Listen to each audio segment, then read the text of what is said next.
Hello and welcome to the unnamed F1 podcast. Worst case scenario, we'll be calling this the Tomato Soup podcast. You won't know why that matters. We've got myself, Excel, and Quacke with me, and we'll be hoping to cover the 2025 winter testing and everything that has happened so far leading up to Melbourne. So, Quacke, how are you doing? How's the winter been? I'm very good. The winter has been cold and dark and very stressful, but the light at the end of the tunnel is coming, which is the Australian Grand Prix. Yeah, super excited for it. Just we'll have to watch it upside down. Yeah. I'm gonna be so asleep for that, by the way. I'm gonna be watching it probably in the morning because the replays then for you. Yeah, well, actually, maybe I could. I'm having a big road trip on Saturday and I'm coming home very late, so maybe I could just stay awake and go to sleep at 5 a.m. Sounds like a nightmare, but it's an F1 nightmare, so it will be fun. Yeah. Yeah, so let's get started with an event that wouldn't be on any other F1 calendar, but was there this year with the F1 75 event. So in some calculation that F1 has managed, it is the 75th anniversary season. So they've put on a show in the O2 in London, which we'll know from various Counter-Strike events and like all sorts of esports events, all sorts of events in general. Oh yeah. Did you watch the show live or did you catch the replay? I caught the replay and I was mostly interested in the liveries. I did, and I saw a few of the funny moments with whatever his name is, the comedian who was doing the hosting. Yeah. When he's walking around. Yeah, so I was sitting in a watch party with some of my friends and watching the whole show live, and honestly, not a bad experience. There are still some things that we'll be talking about which some people didn't like, but I think overall it was pretty fun. Obviously, the liveries were the star of the show. Didn't get to see any real cars, but I think this year has been pretty good in terms of the liveries. Yeah, I actually thought it was really cool because everybody did sort of a unique thing. I assumed that all the teams had like free reign over how they wanted to introduce the car because everybody did like a different thing. Like you had some people who had like the car was there was one team, I can't remember which one, who lowered the car from the ceiling, and that was super cool. Yeah, Williams, I think. Yeah, I think it was Williams. And then there were some others, like sometimes the principal came out, sometimes the drivers, like some of them marched in. I think it was it would have been Sauber who had the drums, like a whole team of drummers just walked out while the car was rolling out, and that was super cool. Yeah, so for this year, I think it was that each team gets 7 minutes and they can do whatever they want. Some used it very well. Some were like Alpine and just had a DJ playing all for the 7 minutes. So I'm not sure how well all of them did. But I think that is the one thing I am not super happy with, especially with like Red Bull. They barely showed the cars. They didn't let any of the drivers talk. It was a quick, everyone's dancing, everyone gets in and everyone leaves.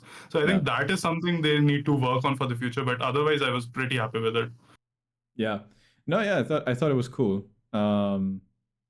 It's always, I was really hyped for it happening and then I couldn't catch it live. And then it was a little bit like, when I was actually watching it back, I was like, oh, I'm going to sit down and watch all of it. And then I just realized, like, through the first couple of interviews that, no, I have to skip. Like, there's no way I can watch all of this stuff. Like, I think it's more for the audience that was there in person and for the newer F1 fans who don't really know these people. Someone like you who has watched for years now is pretty familiar with what Christian Horner is going to say when he's on stage. Yeah, and they're just a little bit too awkward. It's not even... Yeah. Like, the drivers are a little bit too awkward, even with... Yeah. It's a shame. I forget his name. What is his name? He's like he does this at a bunch of different events. Like he did it at the Grammys and. Yeah, let me just grab his name. I forget it. It's like something. Jack Whitehall. Jack Whitehall, yeah. It's like even with him there, like he has some fun jokes, but it's like. Yeah, his jokes were pretty good, but the drivers just weren't interacting with it for the most part. Gordon Ramsay was somehow the most exciting thing about the show.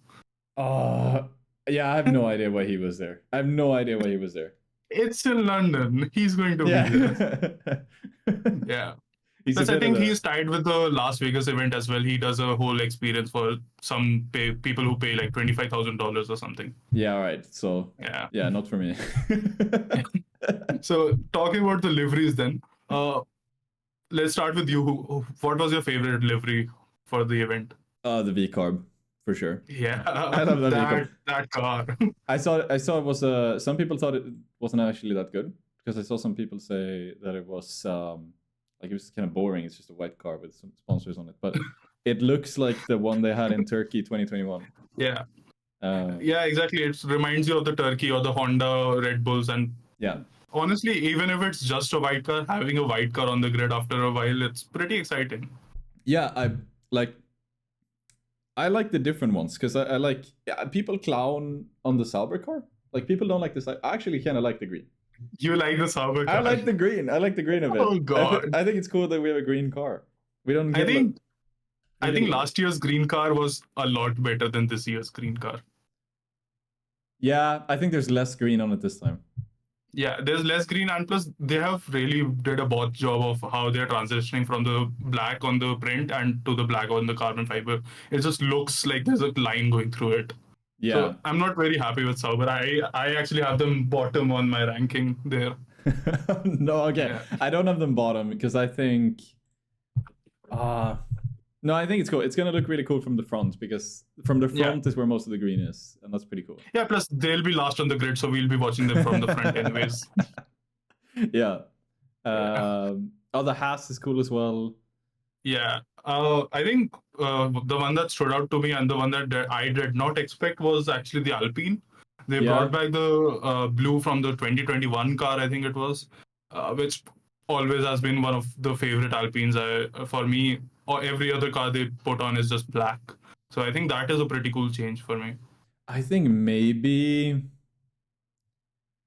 I think honestly for my bottom it might be the Alpine because I think it's cool, but it looks a little bit strange with the blue and the pink.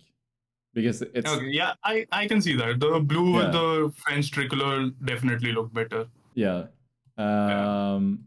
And then honestly, maybe the Ferrari, I think it's good. It just I think people are hating on the Ferrari too much. I think it could be better because I don't know. Maybe it's the sponsors. I think for me, the way they would have made it better is to make it more similar to the Marlboro Ferraris, which I don't think F1 wants. But I think a lot of people are putting it number 10 on their list, and I just think that is just them hating on the brand deal itself and not the car. Yeah, that might be it. Because I think... Yeah, because the car looks pretty decent, I think. It might be the HP as well, which is blue, because Ferrari doesn't change... Most of the time, Ferrari don't actually remove the colors of their sponsors. And it works with the Shell logo, because Ferrari is already like red and yellow. Red and yellow. Yeah, but then the blue looks really weird. I thought it looked really weird in Miami as well. That might have been last year. I think it was in Miami. They had the one with the blue streaks. I think if they had actually committed to a blue car, it would have been amazing. But they just fooled everyone once again. Everyone was so hyped, and then it's like blue overalls and a stripe of blue, which is I don't think it's very interesting.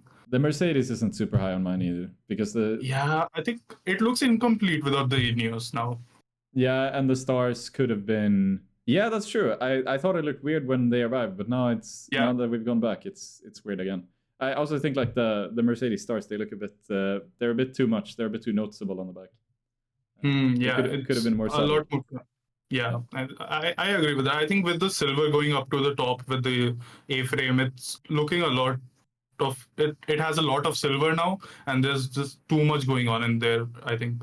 But it's not top of my list anymore. It should have just gone back to the full black one, to be honest. Yeah. Just go full carbon. The black ones look good, but I think that was more of a Lewis initiative, and I don't see it coming back very quickly. Yeah, probably the case, but going all carbon would also be like in fashion. So. Yeah, what do you think about the Aston then, with the silver on the top as well? I like the Aston in general. I like the green. Yeah, I didn't really think about the silver. I like the green too. I am fine with the black as well, but it feels like Aston nailed it 2 years ago, and they've been going backwards ever since. So I'm not sure what the direction is for their car next year. I think this is a hot take because I know a lot of people hated this livery, but I thought it was so good when they had the BWT pink, like the stripe was pink with the green and pink. Because I thought everybody thought it looked shit, but I actually thought it was really cool. and it looked super cool. Yeah, I remember I'm not sure about that. there was a picture from pre-season testing that year when they were driving in rain. Yeah. I think they were testing in rain, and they had full wets on, and it was like dark, and the green you could almost couldn't tell it was green in the first place. Yeah, I could. I'm looking at that picture right now. That thing actually looks quite good. Yeah, I loved it. It was an amazing car. I thought it was done. Yeah, good. so Aston needs to bring back BWT, and finally we can get a good-looking Alpine again. After that, after that, it's gonna be what are they called? High tech, right? Isn't that oh yeah, yeah. We'll be talking about that a bit later, I think. Alpine is doing some Alpine things, man. Yeah, high tech have good liveries, man. I'll admit. So the big story that came out later from that event was the FIA is launching an investigation into Max Verstappen and Christian Horner being booed at the event. Now, I think some of that has to do with the fact that FIA themselves were booed pretty heavily. But what is your take on the whole investigation thing? What are they actually investigating? Like, is there nothing? It's just fans booing them.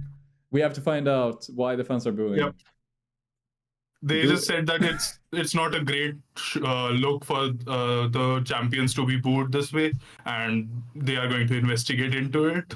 I'm assuming maybe they're investigating, like, was it coordinated, or like, I don't know. It's just a Google search. People don't like them. Like, yeah, like it's a UK based event. Why is anyone going to cheer for the competitors?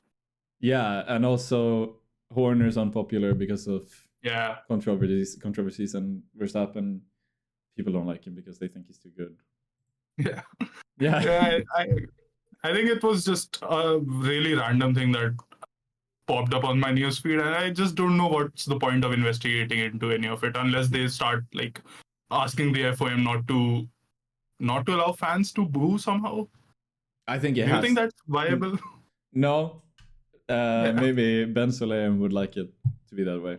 Yeah. But, but it's I think maybe they're just trying to make a mark, like, to Red Bull, that like we don't like this and we don't agree with it, so we're gonna. I guess Red Bull has always been kind of the villains of the scene, so supporting them a bit might not be that bad. Yeah.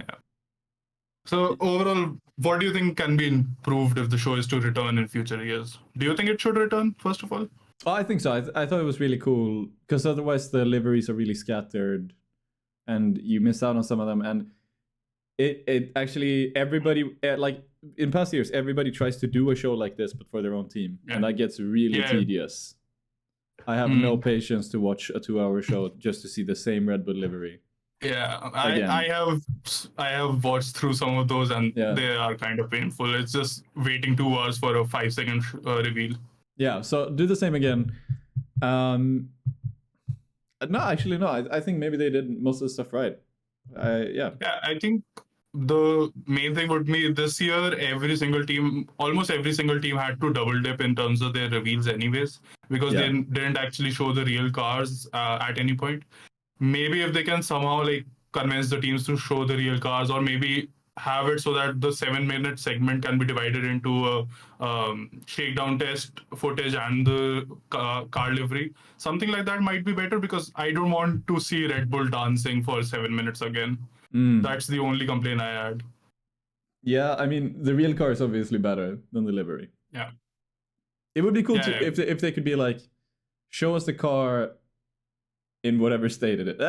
I guess they could set a deadline to be like, you need to have a presentable car. Yeah.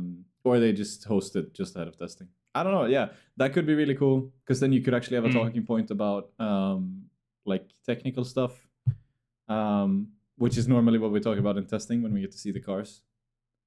Yeah. But that was cool. If they came to Sweden, would you buy a ticket and go? Oh, it depends on the price.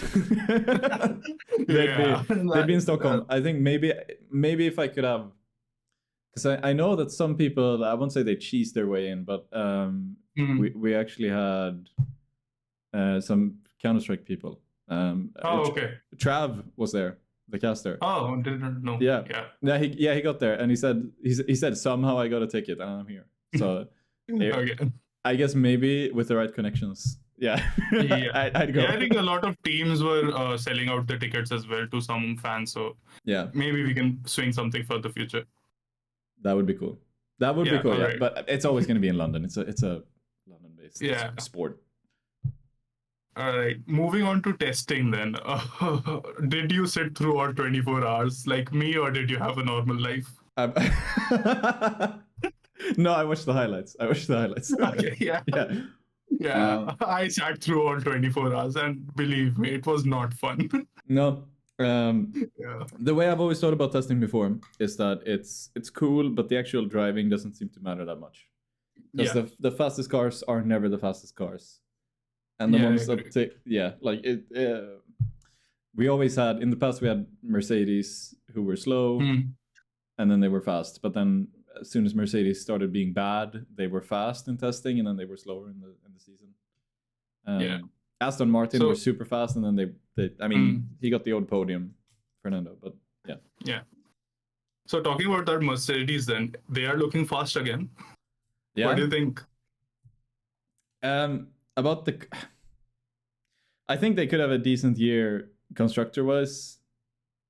Maybe like slightly better than next year or last year. I don't think they're winning, and I think it's also, are they challenging top teams regularly this year, like they were doing towards the end of the year last year, maybe? it's hard because we have 4 top teams now, and I think we have 4 solid top teams, and I don't think Red Bull are going to fall off too hard, but I think they're most closely going to fight with Red Bull for 3rd place.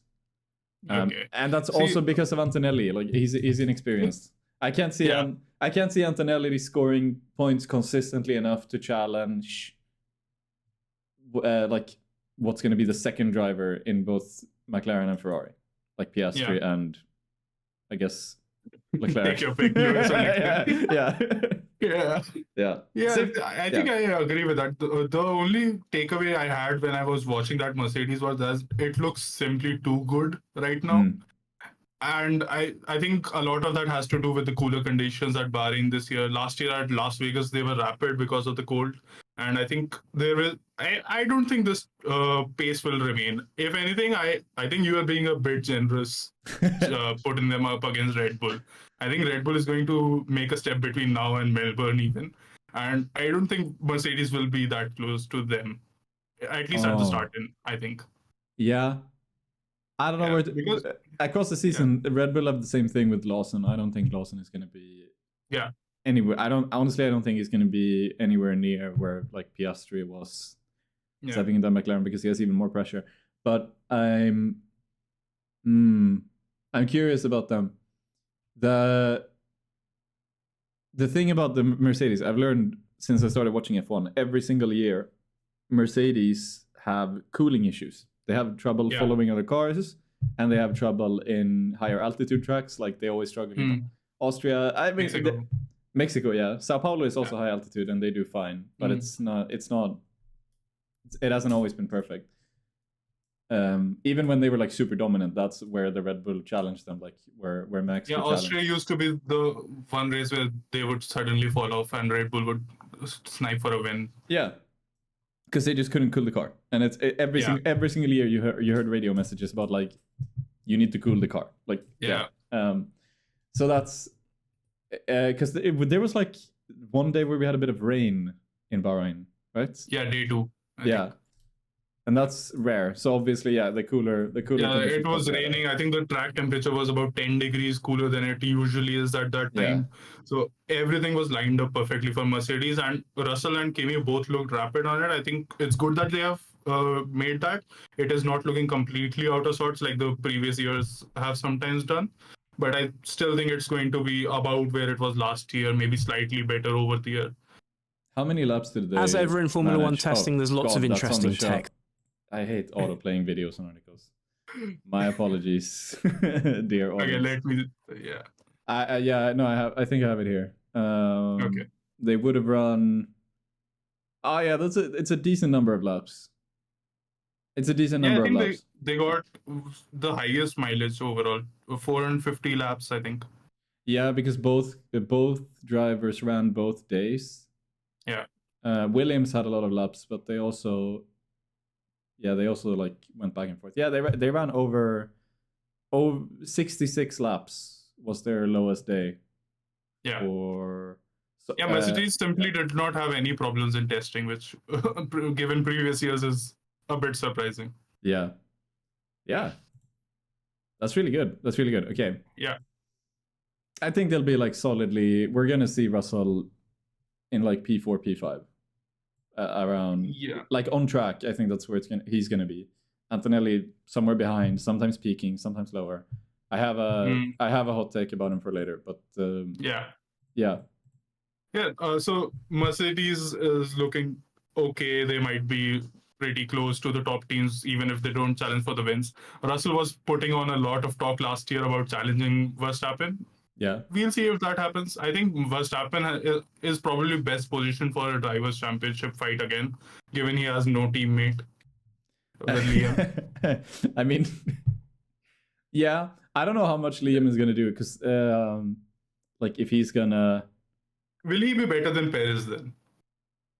Oh, he has to be. I think he has to be, otherwise he's gone. Yeah. But I'm not sure. In terms of experience, I think he has about the same experience as Albon when he came in, and that's despite him doing that over 2 years. So I don't think we aren't treating Liam like he's not a rookie suddenly because of 11 races. I think he still has a lot of inexperience. He'll have a lot of things to learn, and Red Bull so far are hoping that he's closer to Verstappen than previous teammates. I'm not sure if it's going to pan out. I'm not sure either, and I think there is a possibility that, all right, like, are we gonna expect, so top 8 is the bare minimum, which is what Perez barely like couldn't do in a race. Yeah, he got it like 6 or 7 times maybe. Yeah, so Lawson has to be top 8, I think. I think there's a good chance that he will be top 10, but not top 8 at times. Yeah, I think because when you look at the rest of the teams, there are some pretty good drivers and decent-looking machinery that will be sniping for that. Yeah, but he's also the driver that Red Bull are definitely like, he's gonna qualify P7, P8, P9. Yeah. And then they're going to put him on the alternative strategy. And he's absolutely the guy who can just, bang in 40 laps on the off tire and then get into a good position and like capitalize on a safety car. So I think he can definitely be up there. I think he probably gets his first podium. Yeah. Probably. But a win maybe? A lot of things can happen. I don't think so. I don't think he gets the win. He could be the guy to capitalize on like a big pileup or whatever, but I don't think so. No. So overall, talking about Red Bull, then in your highlights viewing, how does the car look? They got the lowest mileage by far of any team. They were number 10 on the list, and they had a lot of problems on several of the days. But what's your takeaway for Red Bull this year? I think they might. I think they're going to be pretty stagnant from last year. Like third best car, best or second best driver. But I don't think Max is like. I think Max might have a mathematical challenge to the title, but I don't think he's the favorite. I don't think so. So he'll be something like the Norris last year. I'll put him. He has a shot mathematically. Yeah, I'll put him there. Like, I'll put him for a couple of race wins, like maybe 1 or 2 or 3.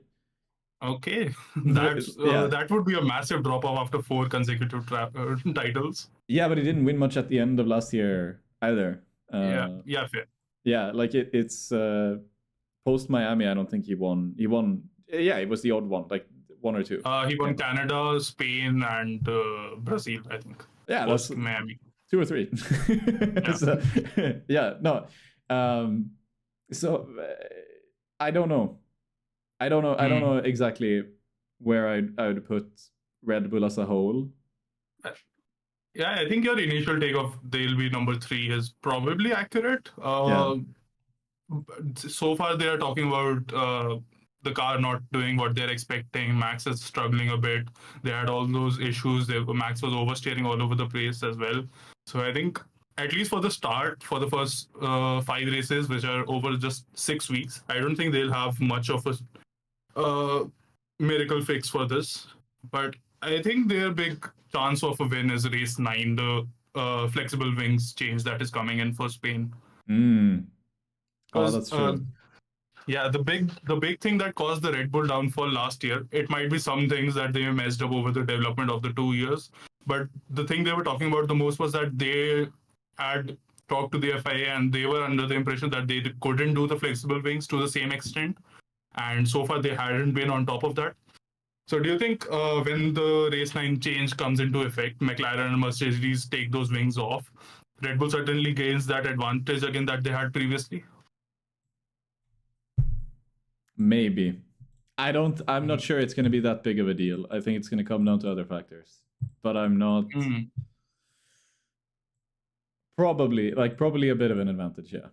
I'd say so. I think personally I'm still relying on that fact when I'm thinking about my predictions, that they'll still have about 15 races to do after that change.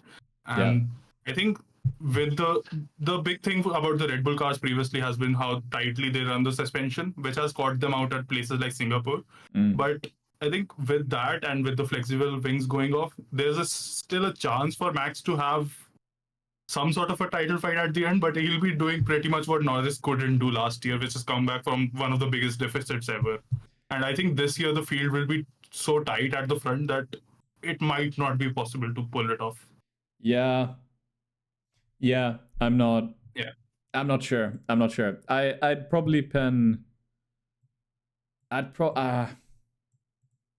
It's really hard to put a score on them as well, because we're gonna get to this, but I think there's gonna be an element of infighting in both of the other teams that I think are gonna be front runners, and I'm not sure how much that's gonna matter, because like if you lose, let's say instead of finishing 1-2 or 1-3 as like good teammates would do, you end up scrapping over something, and let's say in 4 races you end up 4th instead. The team has lost like that's gonna be like a lot of points. That's gonna be like 60 points for the team minimum, just gone. So that's the points that probably Red Bull and Mercedes are gonna gain. So it ends up being super weird where exactly I'd put them. Yeah, we can talk about those teams then. Let's start with the biggest news that has taken over F1 for the past 1 year now. Lewis Hamilton's Ferrari debut. Are you buying into the hype? I don't think he's winning the championship. He's not? Oh my God. I don't think so. I think he's going to be very solid. And I think next year is going to be super scary. But for this year, I think he's going to have some growing pains. I think he's going to be solid. But it's not going to be, great from the start, I don't think. Okay, you say he's going to be solid, he's going to have some growing pains, obviously. But over the year, do you think he can beat Leclerc in the final standings? No. Oh, okay. No. See, we are in agreement there, because I will put it even strongly for Leclerc there. I think the biggest issue Lewis had last year against George was his qualifying. And we all know how good Leclerc is at exactly that. Every single Saturday, whatever the car may be doing, Leclerc is going to somehow put it at the front of the field. Yeah. So I think it's going to be a lot of Lewis Hamilton drives up from 8th back to the podium somehow. But I don't think he's going to... I don't think if there's a weekend where the Ferrari can win, Lewis wins over Leclerc without Leclerc having a failure of some sort.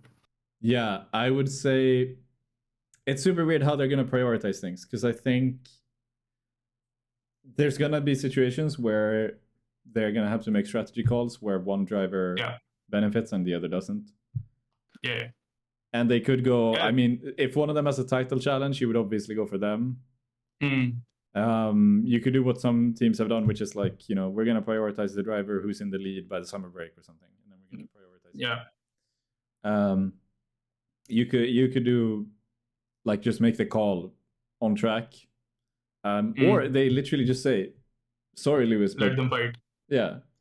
Like, I don't know. So there's going to be, that's going to be difficult for them. But I also have this, I don't think it's impossible that Lewis is just fine with being deprioritized for this year. Really? I think the guy going in there for his 8th championship will be fine with him being deprioritized. If he qualifies P6 in Australia and Charles is pole, I think in that case I agree. But what if they're both what if it's P1, P2 for Ferrari? One of them has to be on the alternative strategy, I think. Yeah. And it's gonna be Lewis, I think. I don't know.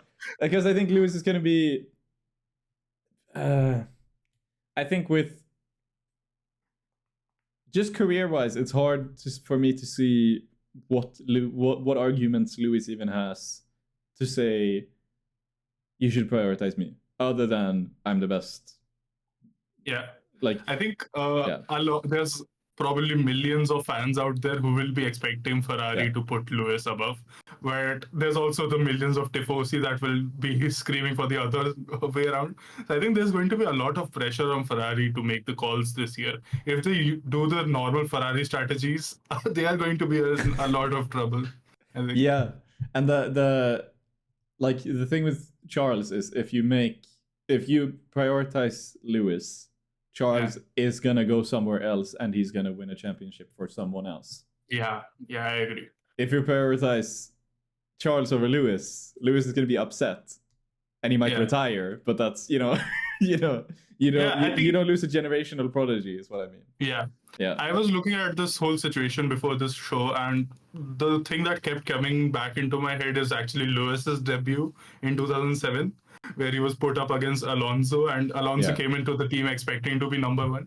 I don't think Lewis will expect to be number 1, but I think there might be some resentment that goes in if Ferrari favor their 7, 10, 8, maybe 10, 15-year protege over Lewis Hamilton. So I think it's going to be a lot for Fred Vasseur to manage this year. Yeah, there's definitely going to be it's going to be a headache.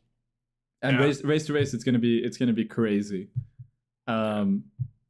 But I can also just hope that it might be a blessing if Lewis has some trouble qualifying with this car, because then it might be a blessing because you don't have to make these difficult calls. Then you can you're in P6 every time, so and that's gonna be fine. I don't think Ferrari are expecting Lewis to be any higher than the minimum is P6 P7, but it's fine. It's fine if Lewis finishes the Ferrari in 5th place in the championship. That's fine.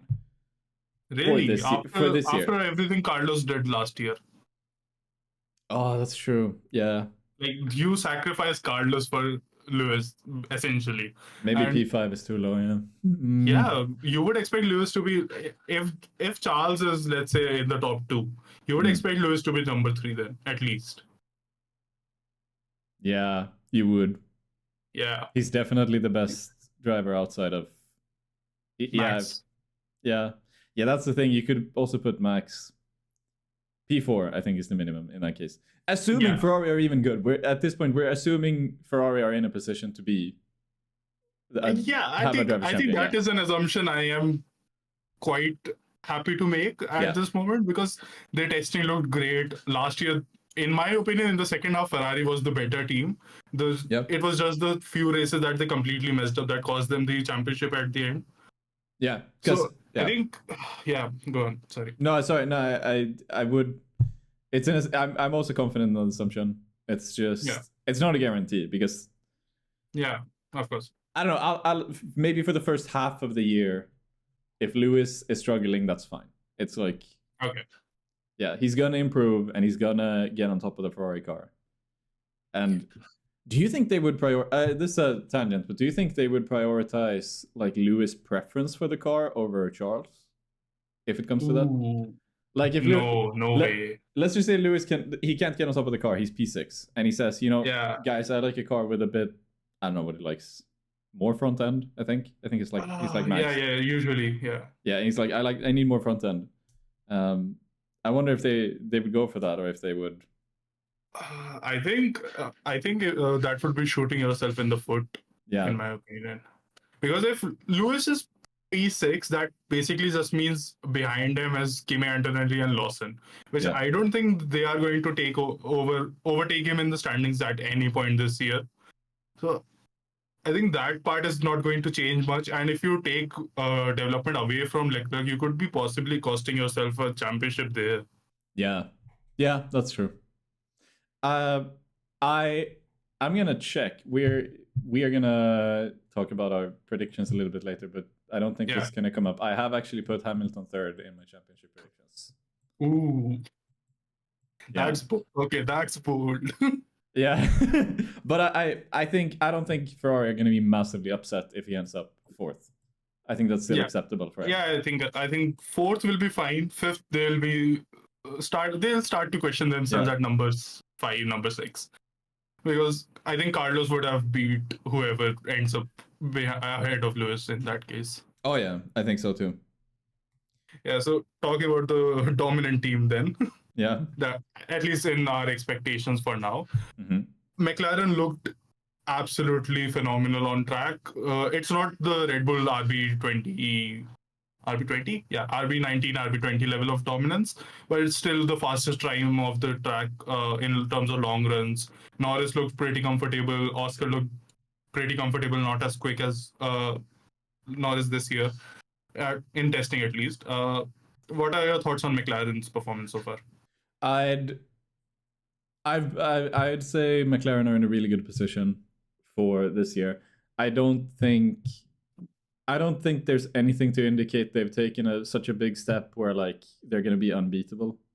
Yeah, I think it's going to be a pretty close season in that regard, and I don't think they have the drivers to do it either, because I think they're both very good, but they're not the drivers I see banging out win after win after win after win.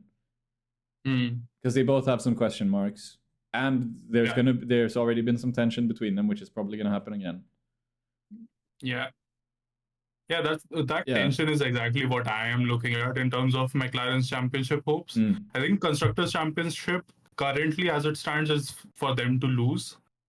Yeah. But in terms of the drivers, do you think Norris will be far ahead of Oscar, or do you think Norris is the championship favorite right now?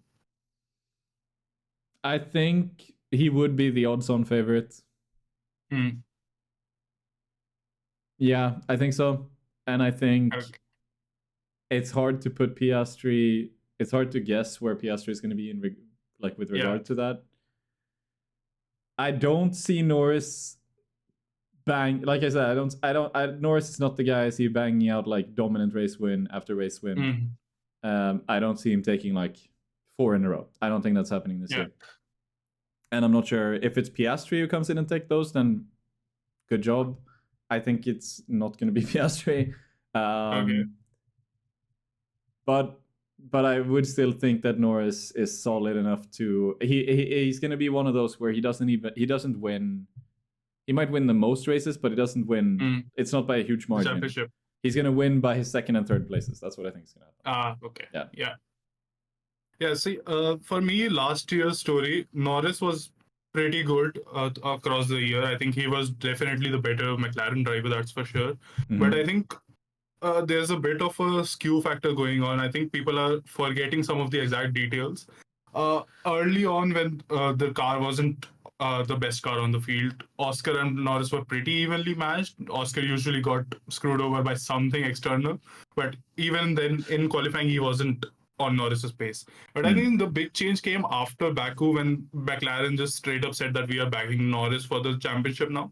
That's when Oscar started to fall off properly. I think if McLaren have the dominant car at the start of the year, I think Oscar is coming in with the backing of Mark Webber, and he's going to put his foot down and be like, I want to have the points lead early on, so that if Papaya rules come into picture, it's for Oscar, not for Norris. Oh. Am I just dreaming Oscar fanboy theory there? Oh, that's actually, that could be the case. And it's crazy, we're starting in Australia as well. Yeah. He's got a big home turf advantage. Let's say Oscar wins Australia. Ooh. And it isn't... If Norris is P2, then you could say that he won because of team orders. But let's say Norris is P4 and Oscar wins Australia. Already then, McLaren could commit to saying, Oscar, we're going... for the championship. They just gave Oscar a contract extension as well. So this lineup is staying till at least 2028. So I don't think they will commit that early, but I think if Oscar can get over some of his qualifying troubles, I think in racecraft he is the better driver in my opinion. Because some of the moves he has done, the entire Baku defense against Leclerc, the move he put on Norris at, was it Imola or Monza? I can't remember exactly. I think it was Monza, but whichever one it was, where he took the lead on the fourth corner. I think stuff like that is something that Norris just does not do on a regular basis, whereas Oscar has the killer instinct there. So I think if he can get over the qualifying thing, he is going to be the championship favorite amongst the McLarens. Yeah. For me. Yeah, that might be true. That might be that's a very good take. I'm not sure what to think, to be honest. Yeah, right now I am basically hoping that Oscar can put in enough points early on, and that other people can put Norris down enough that McLaren commit to Oscar this year. They didn't have particularly good. Oh, sorry. Yeah. Go on. Sorry. Their testing times, they're not particularly good. I'm looking at them. Yeah, it's not that far ahead, honestly. Like I think Ferrari and Red Bull can still be in the picture for a race win early. Yeah. Yeah, it's not completely locked out like Red Bull was doing for the past few years. Yeah, they had. It's actually super hard. It's super hard. Like Norris was 13th, and there's obviously a tire difference. It's obviously different days, but his fastest time was more than a second of the fastest time overall. Yeah. Yeah. I don't know. But which is the quicker? Is it C3 is quicker than C4, right? It's a lower number. C3 is quicker than C4 is quicker than C3 in terms of tires. Then I mean it's the same tire anyway, so it doesn't matter. But C3 and C4 are very closely matched for this year as well, so it's not that much of a deal. Yeah, I have a really hard time calling McLaren here because I would like to say they're favorites, but I can't really swear on it. It's I think for the Constructors' Championship, I completely agree. They're the favorites. Yeah. In terms of drivers, I don't think they'll be taking it, no matter who ends up ahead, unless Oscar is suddenly like twice as good as last year. I think between McLaren and Ferrari, whoever has the second fastest car is gonna take the Constructors' Championship in a weird way. Because I think they're the ones who are going to be like resign themselves to being like, we are underdogs in the Drivers' Championship, but you're probably more likely to work together for the Constructors' Championship, especially late in the season, if you don't have the fastest car to begin with. I think maybe that's my hunch. Maybe I know it sounds a bit complicated, but honestly, it makes sense in my head. Last year, Ferrari was the second fastest at the start of the year. McLaren won. Makes sense. Yeah, I don't know. Weird take. So since you had the charts open, at the top of the times you'll see one Carlos Sainz for Williams. Yep. What is your thoughts on the midfield? Like, who do you think is looking good? I think Williams are looking really good. They had a lot of mileage on both drivers. They had the fastest time on the C3. There were a couple of C4 runners, but they didn't even. I think the only one who set their best time on a C4 tire, it was Ocon and Hadjar. Yeah. And Albon. Oh, and Hamilton. Okay, so we had a couple. I think Williams are best of the rest. Just to answer that question already. Yeah. I think Alpine are not going to be particularly good, which is both down to I don't think they have a great car, and I don't think Doohan is. I mean, one of the questions I was doing some predictions with some friends. Yeah. One of the predictions we had was how many races does Doohan drive? 0, a valid answer. I think if Briatore could have his way, it would be 0. Yeah, and I think I think they might pull him out like after single digit amount of races. I think they might not even wait. Yeah, I think from what I saw on the news, his contract says he has to drive 6 races at the moment. And he's already done. Wait, for this season or overall? Because he's already done one last year. Yeah, that's what I'm unsure about. It could be 5 or 6. Yeah. Yeah. Okay. So he has. I think they could pull him out immediately after then. Yeah, I think. And I think for those races, he's not going to do anything. He's not going to be. He's not going to be anywhere. I think he's not accustomed to the car, and he's going up against what I consider probably top. He is definitely top 3 in the midfield, which is Pierre Gasly right now. Yeah. And it's going to be a really tough task for him because Gasly just looked absolutely like a robot across testing. Yeah, and it's like, I don't think Alpine are going to have a challenge. I think Haas are too far off. Even if they made a step, I don't think they're close to best of the rest. Same thing with Sauber. Sauber looked like absolute shit, man. Yeah. Like that car looked like it was purposing something like 2022. Yeah. And then Aston Martin, I can't. Racing Bulls, obviously, I can't really put them best of the rest. I don't. Both driver lineup and car. And then Aston Martin are really hard to place, but I don't think they're gonna have that big of a Newey effect. Newey just started on March the 3rd. Yeah. He hasn't done anything on the car pretty much. Yeah. No. So, and at that point, it has to be Williams, I think, because do you think? I think they sneaking a podium is realistic. I think for Williams, one here and there. We have maybe even in Australia we have mechanical issues. I think they will have to hope for at least 2 DNFs out of the top 8. We have rain forecast for Melbourne. Yeah, I saw that. I was going to include that in the hot takes for Melbourne. I have a couple of things there. So we have potential for mechanical issues, so we could have a whole bunch of DNFs. Potential for Stroll things to happen. Yeah. It's fast circuit. There's rain. Williams like to do off strategies just in general. Yeah. They could qualify top 10 to begin with. Yeah, I think at least one car in the top 10 is pretty much guaranteed for them. Yeah, I could see them sneaking a podium. And I don't know. It would be a huge step over just from one season to another. But they could. I'll just put out one of my hot takes right now. Yeah. I had Williams taking the lead in the midfield, but they'll be consistent point scorers. They'll take number 9 and number 10 pretty regularly, probably even sneak one over Lawson or Antonelli at some point.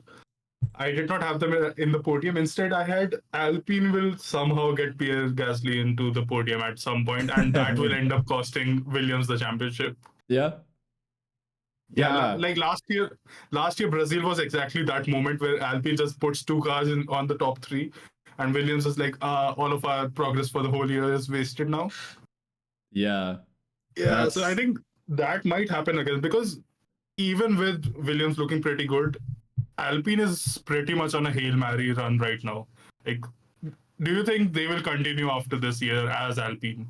No, I haven't read up on this, but I think there's a lot of reasons why Alpine would maybe want to pull out and maybe sell the team, and High Tech want to come in. Yep. I think I've got the Mazepin backing as well. Yeah, I've seen headlines. I've seen talk about this, and I think it makes sense. Yeah. That's what I'm thinking. Alpine might put everything into the 2025 basket, get as many glory runs out as possible. And that's why Gasly just somehow beats Williams to the number 5 or number 6, whichever they end up fighting for. Yeah. Number 5, I think. Yeah, that could be the case. Yeah. Yeah, I think we can move on to the next topic then. Yeah. Do we have a name for the show yet? Do we have anything? Yeah. If we... I joked in the intro that we'll call it the Tomato Soup Podcast. Yeah. But yeah, we can talk about names if you want. I'm just like, if we have anything, it would just come up. I don't have anything, so we can move on.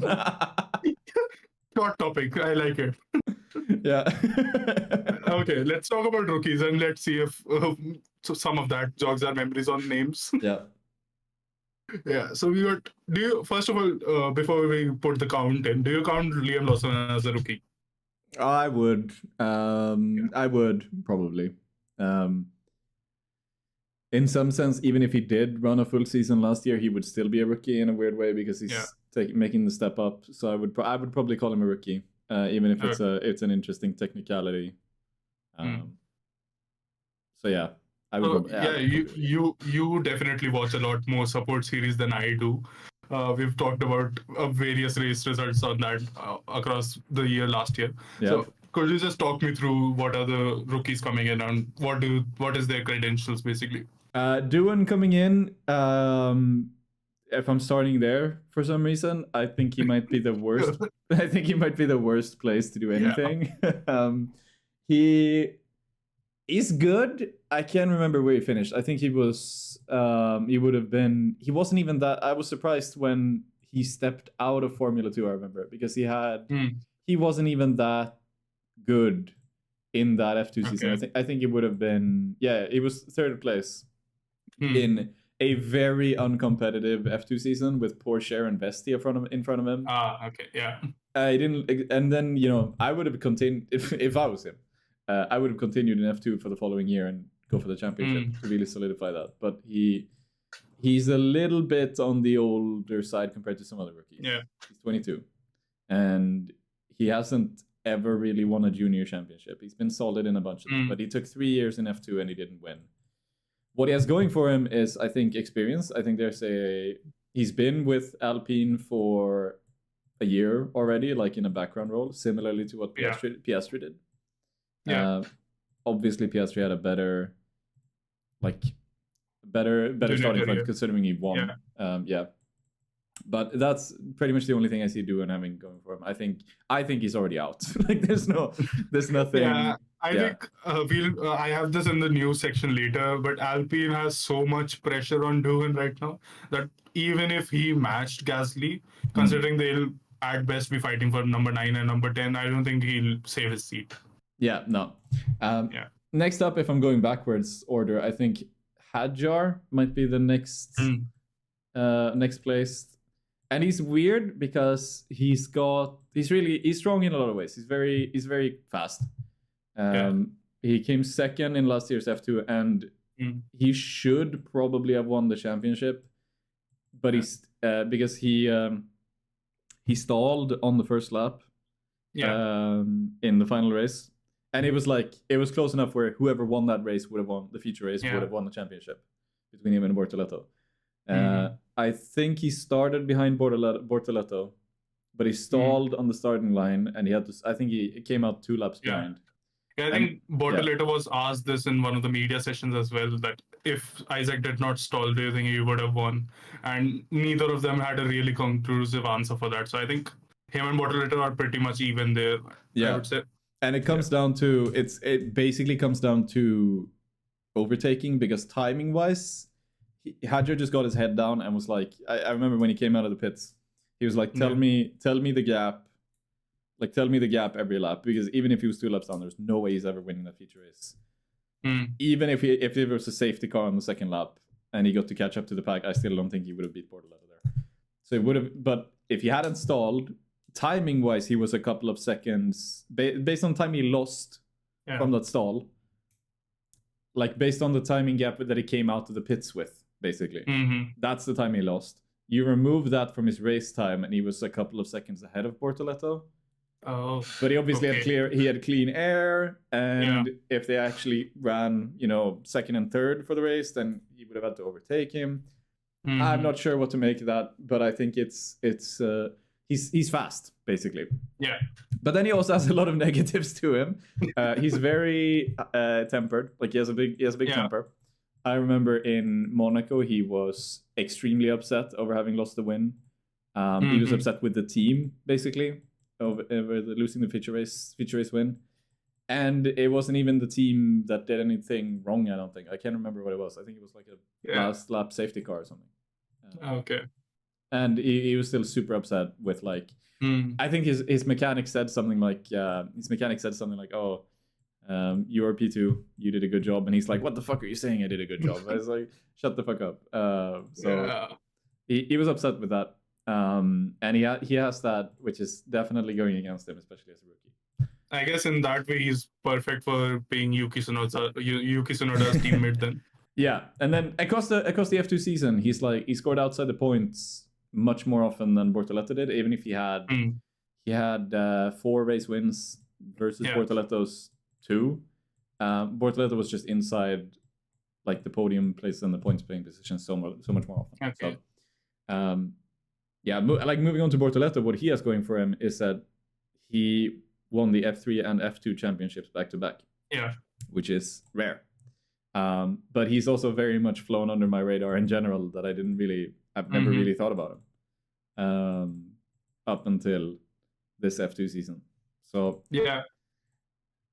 And he's in probably the worst car. Like he's in the Sauber. Yeah, that is, I think, the biggest problem Bortoleto is going to have. Yeah. He's in the Sauber, and if somehow that car is decent, he's up against Nico Hülkenberg as well. Yeah, if there's anybody who's going to be scoring points in that, it's Nico. Yeah. And that's if it scores points in the first place. Yeah.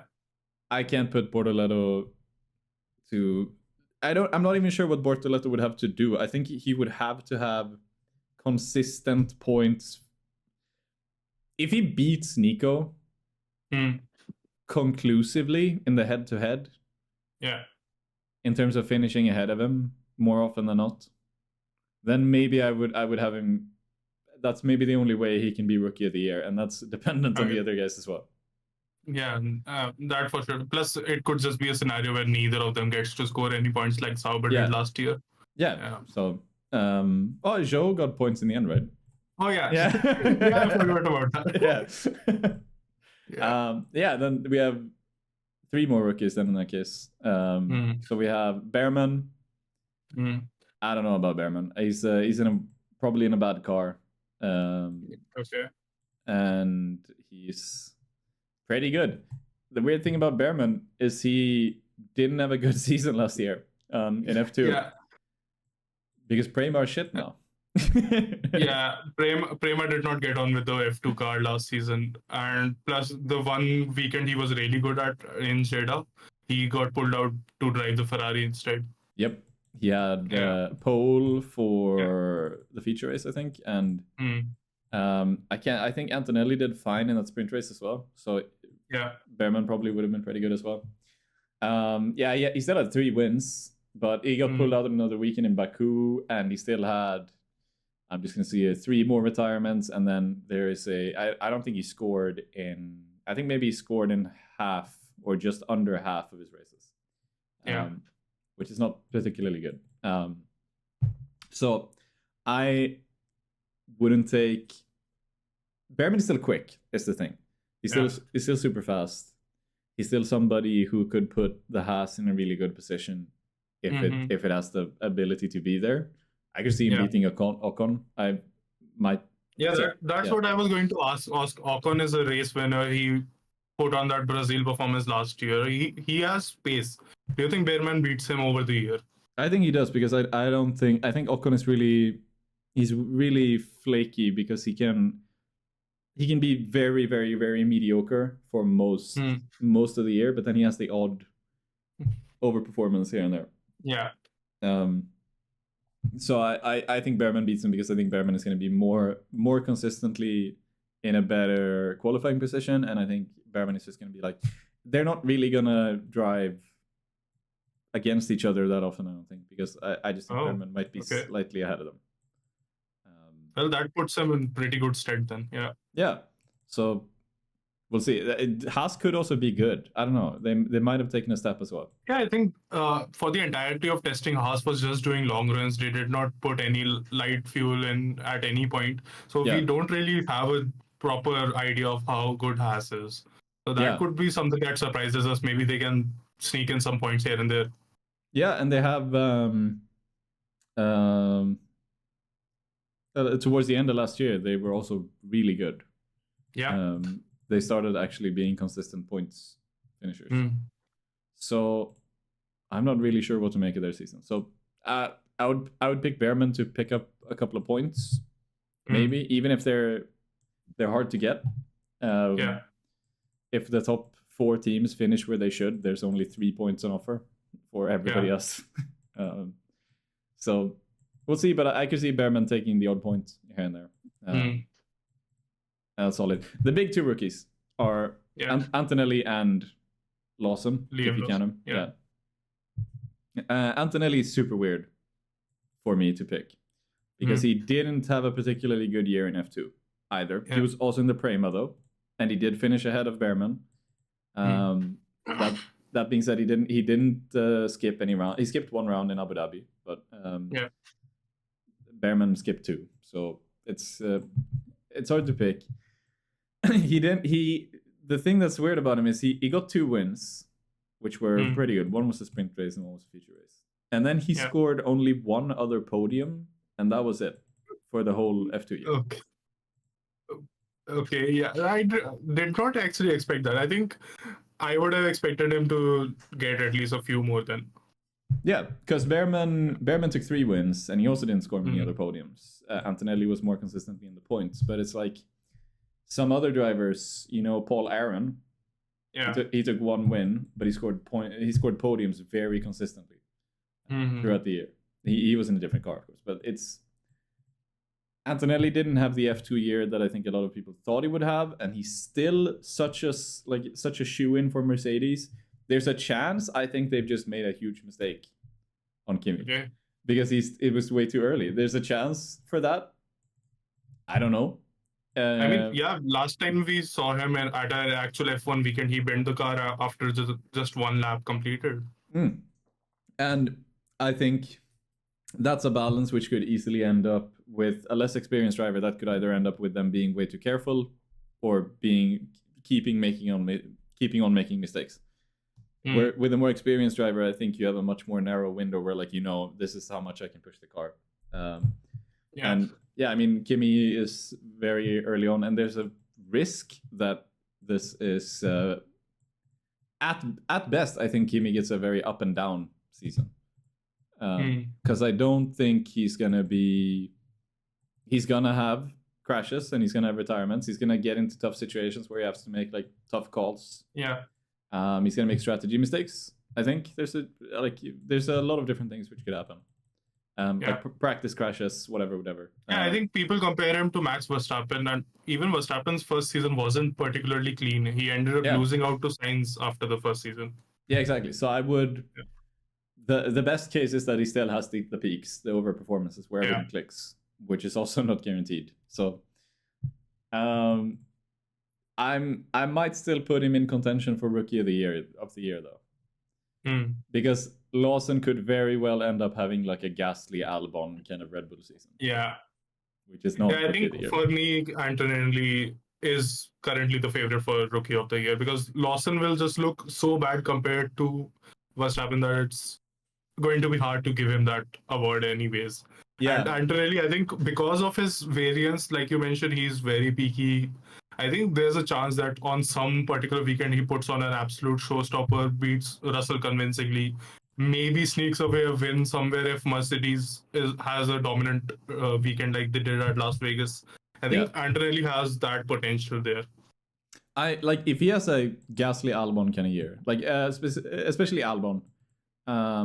Albon, when he stepped into the Red Bull, he had top 5, top 6 finishes very consistently in 2019. And in 2020, I seem to recall it was basically the same, where he was very consistently in the top 6, top 8 fight. Yeah, but the team wanted him to get on the podium regularly, which he wasn't quite able to do. Yeah, and if Lawson has that, that's very good. But if Antonelli has a win, he's Rookie of the Year. That's if he gets a race win somewhere, that's Rookie of the Year. Yeah, it's basically the Alpine story from last year again. Yeah, you might have done very well across the whole year, but that is going to stick into everyone's memory. Yeah, exactly. So and if Antonelli screws up his season, I think Lawson is Rookie of the Year. Yeah.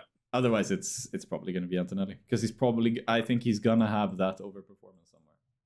Yeah, I would agree. Would you say Colapinto would be a rookie if he comes in for Doohan? Oh, I think he will be a rookie, but Yeah. I don't see him challenging for the Rookie of the Year award at all. No, it's Alpine. You would need to We do can a lot. actually just jump into the Colin Pinto topic right there if you want. Yeah, sure. Yeah. Yeah. So Alpine has, by my count, signed 4 reserve and test drivers to their team this year. Yeah. The list is Paul Aaron, Kushmani, Ryo Hirakawa, and of course Franco Colapinto. And I just, first of all, I want to hear what you have to say about just having 4 test drivers at once when you already have a solid, in theory, solid lineup on your hands. I have no idea. Is this me? Hang on. Conspiracy theory. Okay. Paul Aaron drove for High Tech in Formula 2. Yeah. Yeah. I think maybe one of the other ones did as well. No, he was Dams. Kushmani wasn't on High Tech, I think. Was he?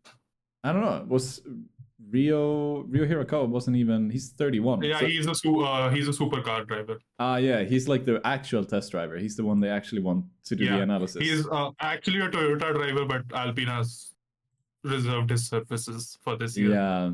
All right. Yeah. Oh yeah. He's the guy who won Le Mans with Bohemian Hartley. Yeah. Okay. I'd say it's weird. Williams did a similar thing when they had a bunch of different test drivers a couple of years ago. And I think maybe they're hedging their bets on, like, Colapinto is going to step in. Yeah. And I wonder if this is their way of like putting them into their own academy team or something. But it's not. That's not what they've said. They've said they're test drivers. Yeah, I mean, Kush and Aaron were already on their academy team already, so it wouldn't really make sense to give them the reserve role as well. That's true. Yeah. I can't really make anything of this. It's very strange why they've signed a lot of drivers. And Paul Aaron, like Miney is a fine driver, but Aaron especially is someone who could have a Formula 1 career. It's not unrealistic he ever won a Formula 2 championship. And then I think Aaron is the one that is the most hard done by them signing Franco on what is rumored to be like a 5-year deal. Yeah, because Yeah, I don't think there will be much space for Aaron to step in, at least at Alpine then. No, it's weird because you have Colapinto as the obvious. Yeah. He can replace Doohan if you want to replace him. And, if there's an issue like an injury or whatever, he can do that as well. And then you have Ryo Hirakawa, who's obviously there for developing the car.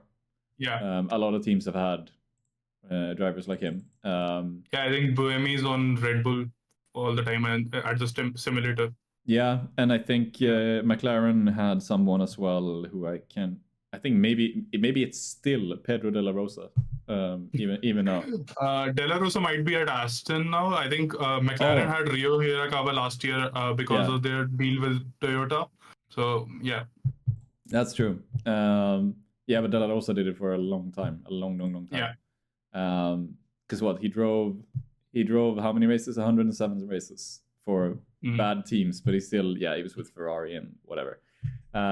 There's a lot of history there. You want to have a development driver. I'm thinking of, is it Alexander Sims? I think Alexander Sims from the British driver from Formula E. He has done a lot of F1 testing for McLaren. Yeah, I think he. I think he's done quite a bit of Formula 1, like as a reserve driver, because I think he did it for McLaren. Anyway, or Aaron and Miney don't really fit in there. Is more so what I'm wondering about, because he doesn't. Colapinto is the guy for the future. He's the guy you probably want driving. And then Doohan and Aaron are solid future prospects, but probably are never going to step into an Alpine car in a race. Yeah. And then I don't know. Miney is like he's never really impressed me. He hasn't won a junior championship. This is it might again be like Colapinto has already brought in a lot of backing. Maybe Miney becoming a reserve driver brings in some Indian backing as well. Alpine is doing a lot of money related things, so yeah, could be. That could be it. Yeah, he's about to start his third year in Formula 2, which isn't. Yeah, it's never a good sign when your best finish is 11th as well. Yeah. So, yeah. Okay. So talking about Franco, then, what were your thoughts about his performance last year? I think it was great. I think he was also a little bit hot-headed. Maybe not, not like personality-wise, but I think he was, as much as he came in to replace, one of the reasons he replaced Sargent was because Sargent was crash-prone. Yeah. I thought Colapinto... That worked out great for Williams. Yeah, I thought Colapinto was as crash-prone, if not more. Yeah. Big crashes. And Albon had a bunch of big crashes as well. They had a lot of big crashes, even after replacing Sargent. But he was also quicker. He scored 5 points, which is very solid in a car where... I mean, yeah, in the same car where Sargent couldn't score shit. And he was out-qualifying and outperforming Albon at some weekends at least. Yeah, he did very good there. He had... I mean... I think he did everything right. It's hard to say anything else considering the position he was in. I think it speaks volumes that a lot of teams wanted him. After the season. I think Red Bull wanted him. Marco was considering him for VCARB instead of Isaac Hajar this year. Yeah, and that would have been very good. That would have been a very good lineup. Yeah. So he's also fun. Like he's a person. You remember him. Yeah. He's definitely going to be good for media. We love him as a fan as well. Yeah. Yeah, Alpine. If Alpine put him into like interviews and shit, they're gonna have a good time because I mean, they did a lot of media work with Doohan last year. Anyways, he was stepping on F1 TV all the time throughout the season. So Franco could start making his mark from the first weekend itself. Yeah, that's so. Yeah, he's gonna be. I think he's gonna be an asset to Alpine whether or not he drives, but he's obviously also gonna drive. At some point. I have a take on Franco actually. I think we agree that he will replace Jack Doohan as soon as Alpine can make that happen. But I think he won't be that much closer to Gasly anyways.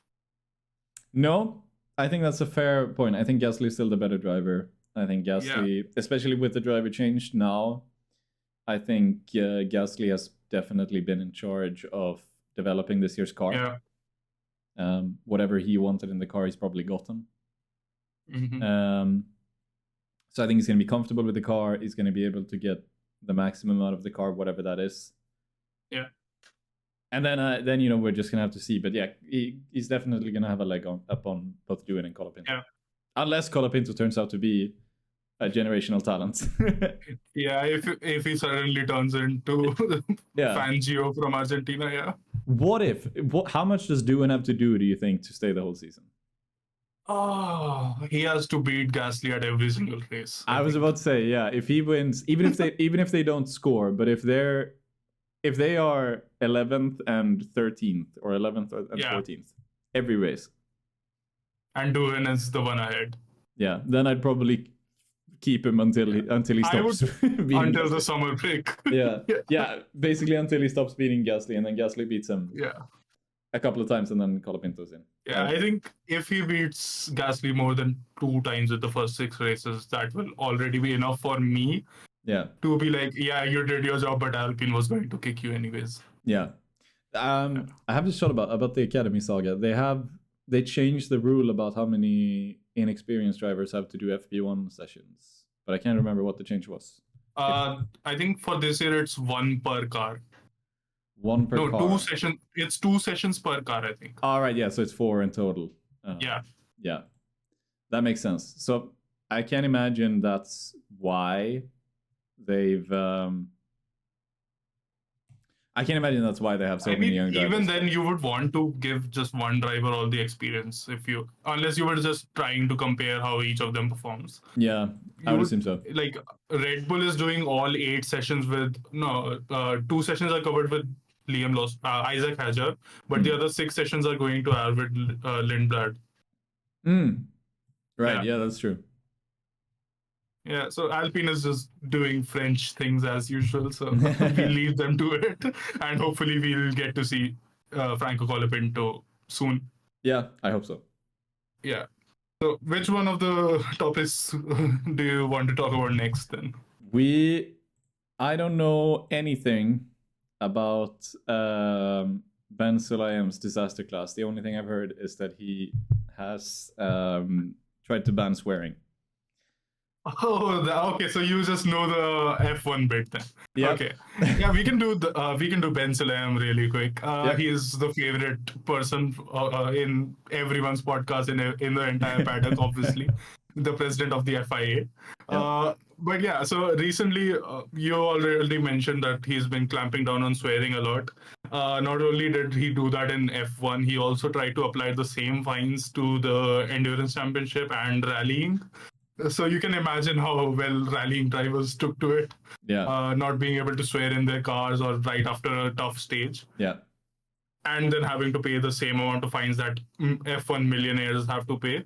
So that was already a big issue. And then recently, in the mostly latest World Motorsport Council meeting, Ben Sulayem introduced a new non-disclosure agreement for all the members, and a lot of people had problems with that. And the few members who did not sign, which included UK's Royal Automotive Club members, they were not allowed to enter the meeting at all. Okay. Wow. Yeah. So when you are talking about a governing body and suddenly some countries are just simply not allowed to get into the meetings, it is going to create some problems. So what happened was David Richards, who is the UK RAC president, was one of the key backers of Ben Sulayem in the last presidential candidate. And the moment the new NDA rule came into effect, he was going on a media tour and essentially saying that this is not only unlawful, but I think this goes against everything that Ben Sulayem said he would do in his presidential campaign. Yeah. So I think with the elections for the FIA presidency coming up, there's going to be a lot of stuff going on in this space. There was already rumors that Toto Wolff's wife and president of the F1 Academy, Susie Wolff, would be a candidate, but she has since denied those rumors. Mm-hmm. And I think there's a lot of stuff going on, and I think everyone would, a lot of people would love Ben Sulayem to be removed, at least from a sporting perspective. Yeah, a lot of people don't like him for a lot of different reasons. But that's it. There's a term limit on being FIA president, I think, right? I think you can only do 3 years or something. 3? Yeah. 3 terms, I think. So that would be 12 years, I think. Oh, okay. Yeah, so yeah. He has done, this was his first term right now. He came into power in 2021, I think. Yeah, all right. But there should be a second election. So the election has already happened? There's a second election at the end or closer to the end of this year. So the campaigning is already starting off. And so far, the only candidate is Ben himself. Right. Yeah. That's going to be pretty crazy, actually, because he's, as I've heard, very unpopular. Yeah. I think the way he's going to make it work somehow is probably by just hoping that he can line up enough pockets at the other motorsport clubs across the world. Because because if there's something politicians love more than making their name into the public, it's money. Yeah. I have an interesting question here. So Susie Wolff is not doing it. Yeah, Susie Wolff said that she's not interested in doing that right now. She's focused on the F1 Academy. I think that's probably a good call. Who would you want to do it? I had this thought that obviously made me quite sad immediately, but I almost felt like Schumacher would have been someone who, at this point in his life, would have been like something of an ideal candidate for this, because he was already very politically minded in his racing career. But obviously, there are factors outside of his or our control that have prevented that. But in the current scenario, I'm not sure who is going to be taking up the charge. I would want it to be someone from the F1 scene, but a lot of people might not agree with that. Yeah, there's a lot of... it affects a lot of other racing series as well. Yeah. I'm trying to look at some of the past ones. There's a 4-year term limit, yep. So he's at the end of his first term. Yeah. If he doesn't get re-elected, he would actually be the first. He would be the first one in quite a while to only do 1 term. Oh, that does not sound good for us. No, yeah. John Tott did how many terms? Three terms at least. 2009 to 2021. So that would be 3 terms. Yeah. And Max Mosley did 4 terms. A lot of them. Oh. Yeah, and then it was Ballester before him. Yeah, also did a lot of terms from 85 to 93. Yeah. It's actually crazy. I'm trying to think. So based on your analysis of the past, Ben Sulayem is getting another term then. He would probably, but he's also hugely unpopular. I'm trying to think about if maybe Vettel would be too early in his career. I think he's been asked that question before, if he would be down to do something like this, like something administrative. And I think he said yes. But yeah, I think the issue might be that he hasn't done enough work in his local motorsport council and stuff to be eligible for that election. Probably the case, yeah. There's probably a lot of yeah, because he's more interested in cultivating peace than being in politics usually. Yeah. That's well, we'll see how the FIA goes. We'll keep an eye on this space then. Yeah. But probably to buy some votes back, maybe to get some fan appeal back. Ben Sulayem also mentioned that we should be looking at bringing back V10s for the 2030 rule change. Have you watched any of the classic races, and what are your thoughts on the V10 era in general?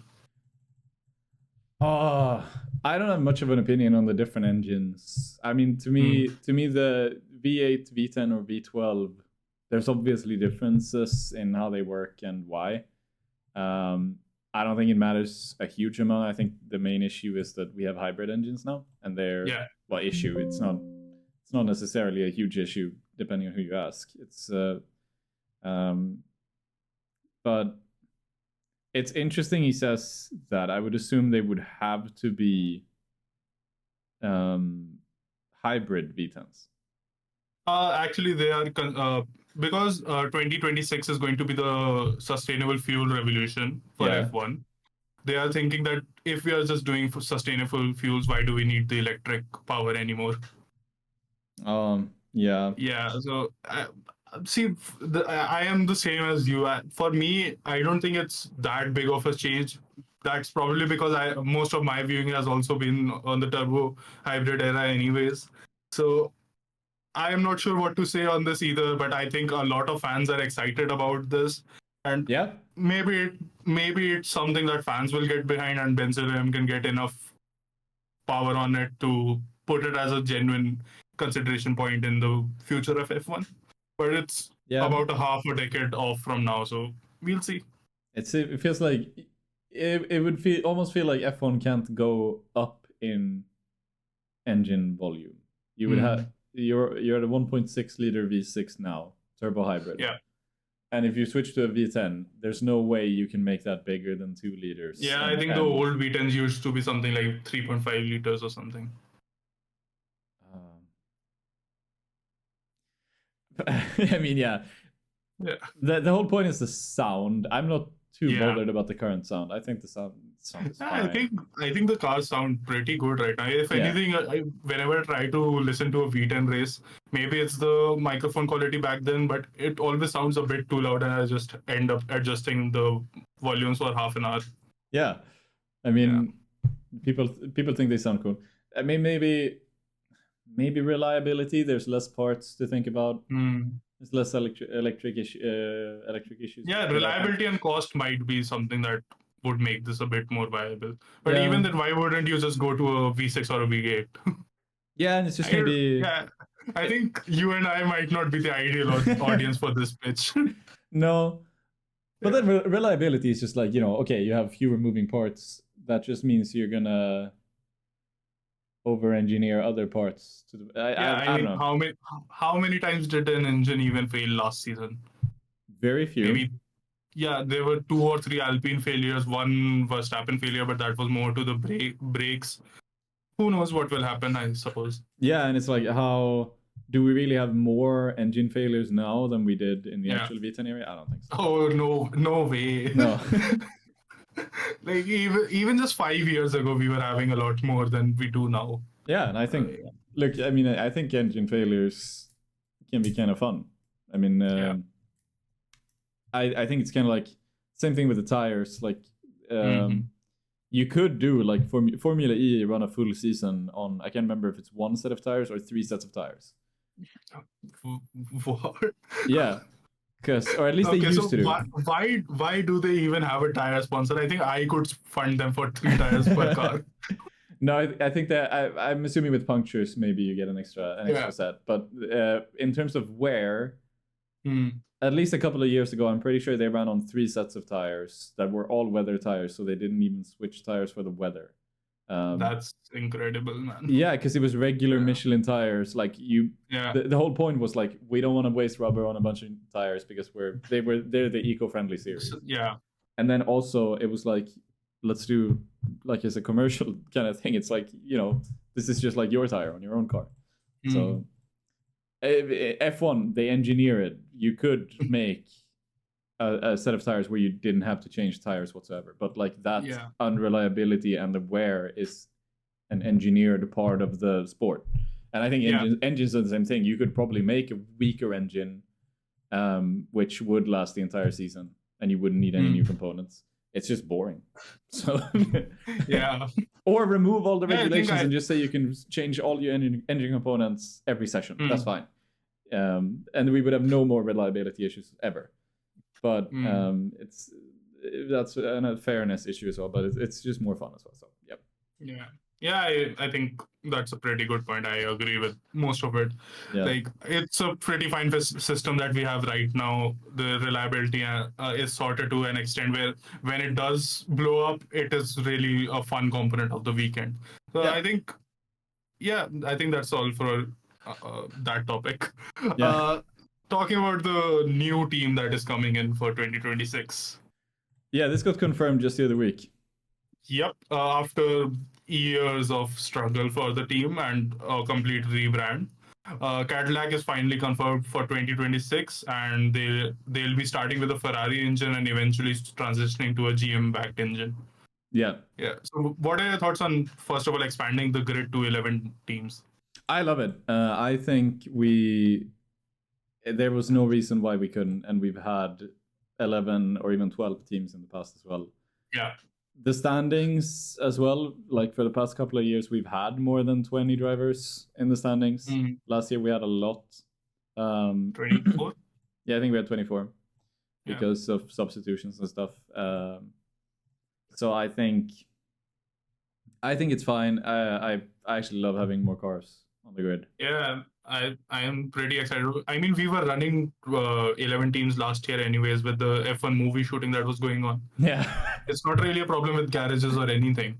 Yeah, no, that's fine. That's perfectly fine. So who would you pick for the Cadillac team then in terms of drivers? I mean, Herta is basically confirmed, right? Isn't that the entire point, that they want to put Colton? I mean, just the other day they did say that they will still be looking at every driver perfectly. So there's a chance he doesn't make it, and plus he still does not have the super license points anyways. He'll have to finish top 4 in IndyCar this year. Wow. Okay. I've been watching a little bit of IndyCar, so that's actually interesting. He did not have a good first race in Singapore. Yep, I think he finished 15th or something. 16th. Okay. So some other candidates. I would assume one of them has to be an IndyCar driver at the very least, even if it's not one of them. Okay. I'd say. Yeah, I think there has always been talks about bringing IndyCar drivers over. The few that have made it over have been pretty all right. Like, Andretti wasn't any good, but Montoya and Villeneuve were both pretty good. Villeneuve even got a championship. So yeah, I think IndyCar, if they can get an IndyCar driver over, they would probably love it for the marketing anyways. Yeah. But in terms of F1 candidates, I think, like, for me, top of the list, this might be a bit controversial for some people. I think Perez should be top of the list. I think the same. I think Perez should be. Like a driver like Perez or Bottas or they would be perfect for whoever is coming in because the other person is probably going to be an F1 race. They get the experience. You get they still have speed, even though Perez had a disastrous, serious year last time, but he's still one of the best midfield drivers of the past decade or more. Yeah. But okay, let's say Herta is close but not confirmed, and they would have to look at other drivers anyway. Pato O'Ward probably doesn't have the super license points. I think O'Ward might be able to because he did do proper F2 and everything. Oh yeah, but that was a while ago, but he has done a lot of. He has done testing for McLaren as well, which would require him to have a super license, I think. He is there. It might be close, I think. He's their reserve driver right now, so he actually might be fine for that in that regard. There's no way Ericsson still has super license points for it. If you bring back Ericsson, he's I don't know if this popped up on your feed recently, but there's a channel I watch regularly for F1, Mr. V's Garage, and he did a video called "Who is the most average driver in F1 history?" And it's Ericsson. And after going through everything, it came out with Marcus Ericsson. Yeah, I can understand that. He's very average, but he's now an Indy 500 winner as well. Yeah. So, and he's an Andretti driver, like purely business wise, it's not difficult. Plus he has done the he was in Sauber, I think. He has 5 F1 seasons under his belt. I mean I think they could do a lot worse. They could get Logan Sargent. They could do a lot worse. But yeah, I'm looking at it. I'm not even sure if they would be able to pull drivers from other teams. Like if they could even get a Pato Award. I think for some of these drivers, at least the ones that were close to F1, like Pato, there might be things in the contract that allows it to happen. I'm thinking like Alex Palou. I'm thinking Joseph Newgarden. Maybe a bit too late, but possible.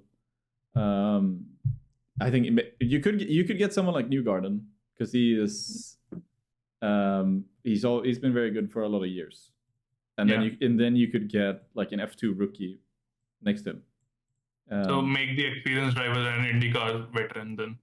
Yeah, maybe you could flip it, but I think Andretti basically said it's probably going to be Herta. But if he doesn't get the super license points, then it doesn't matter. Exactly. It will be completely out of their control then. Yeah, and then it could be Ericsson. Super license points. Ericsson would definitely have it, I think. I'm not sure if he has it anymore. I'm trying to see if there's a tracker for this. Oh, Roman and Ericsson don't have their license anymore. Yeah, because they didn't do enough. Yeah. I mean, I was hoping there would be there is a list. Okay, here. Alex Palou would obviously be eligible as the champion. Yeah. There's a bunch of F2 drivers like Lindblad, Beganovic, Mini, Martins, Mia. Like of the F2 grid, who would you put as the rookie that Cadillac should pick up? I've put Lindblad as my pick for F2 champion.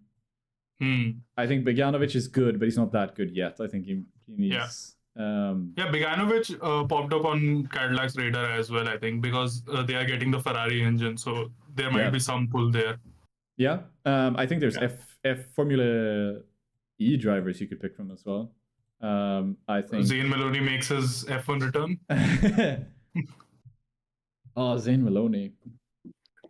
I think Nick Cassidy, Jake Dennis, and Mitch Evans are like decent, experienced picks who can come in, drive 1 or 2 seasons and be good. Pourchaire is an IndyCar driver right now with 40 points. Yeah. F2 champion and current IndyCar driver, only 21. Solid pick. There's actually some F3 drivers who could step in right now as well, but Iwasa as well. But now I'm just listing people who would be good for Formula One in general. More so I don't think Cadillac can get their hands on a Red Bull driver easily. Yeah, true. Unless they go for Yuki, I think. Yeah. I think if you put Yuki Tsunoda and Sergio Perez in there, that's like a pretty solid midfield lineup already. Yeah, that's pretty solid. Or if you take another Aston Martin driver, you could maybe put Dragovic in. Dragovic and Perez could be cool. Yeah. Honestly, I think maybe the cool. It's you could have an all Mexican lineup. You could have O'Ward and Perez. O'Ward, yeah. I think that is like, not only is it the cool all North American lineup. Yeah. If they want to pitch it that way, it's also like a pretty solid lineup. O'Ward has been fine in his FP1 testing. Yep. So yeah, something like Cadillac has a lot of options. It's just that if they can get Herta over the limit, Herta has shown that he has talent for it. Otherwise, something like O'Ward might be on their cards. We'll have to see, but either way, having 22 cars on the grid will be very fun, I think. Yeah, that's gonna be the best part of it. Yeah. So I'll just blitz through the Aston Martin Ferrari saga then. I don't know anything about this, so go off. Yeah, so Aston Martin brought in Enrico Cardile from Ferrari last year, around the same time as the Newey signing. And he was supposed to take over as the technical director, I think, for Aston, but he was on, like, most F1 contracts have a rule where once you leave, you have to stay in a non-compete position, in essentially a gardening leave, where your previous employer still pays your salary, but you don't get to work on either team. So he was basically supposed to be doing that right now, and instead of that, he has somehow managed to break his gardening leave rule, and that ended up in the courts of Moderna in Italy.